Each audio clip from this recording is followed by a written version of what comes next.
So I think it really started with the need.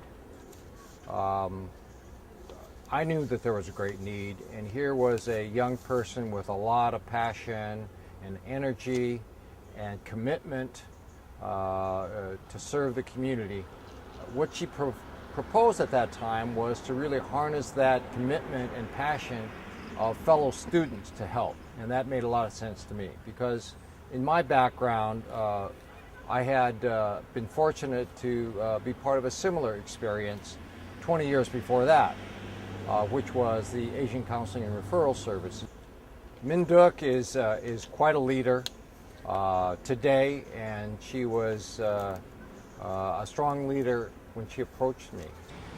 She had a vision for what needed to happen in the community, but she really needed to affiliate with a formal organization to sponsor her and, more importantly, all the volunteers in the community to provide the language services, to provide the technical services, the bilingual, bicultural assistance, and those kinds of things. You know, I think there's a tremendous need for ethnic-specific nonprofits like Helping Link, and I think, as we all know, most of the service provided by Helping Link is provided by volunteers from within the community. So the service exists because people within the community are there to help one another. And I think the power of that is tremendous. I think the Vietnamese people have really stepped up and reached out and put forth a tremendous amount of help. And in this particular instance, there was a great role by students, by college students from the university and other community colleges to put forth their time and effort to help younger students, high school students, as well as their elders.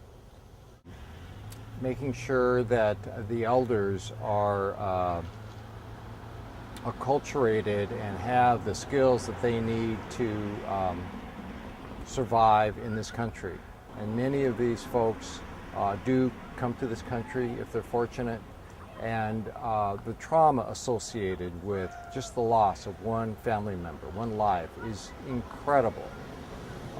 And I think that it is important for the American people to always remember the lessons learned as a nation about the Vietnam War, but more importantly, the effect that that war had on individual people and families. The next challenge will be really preserving the culture and the language. I think that in this country, each successive generation becomes more acculturated towards the American lifestyle, Western lifestyle.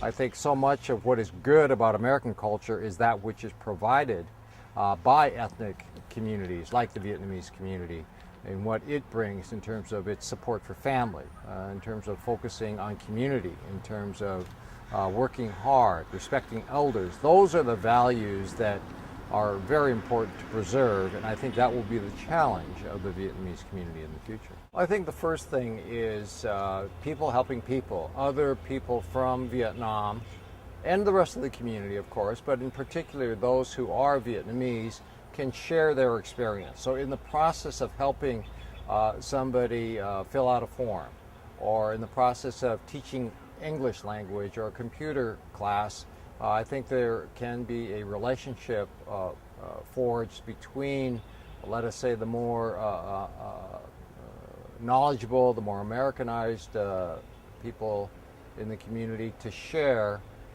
what it's like to acculturate in this country. And I think that's probably one of the more important things that Helping Link provides, and that is that sharing of the acculturation process as well as the actual service that's being provided. I think it really boils down to people looking within themselves and trying to figure out if they want to help. That's really what it is. I think we all, deep in our hearts, want to make a difference. We'd like to leave this earth a little bit better place because of our presence here. And I think one way to do that is to volunteer, helping others who need that assistance. And I think that's really what it's all about. That's clearly what Helping Link does with so many volunteers in the community, and why they have been so successful.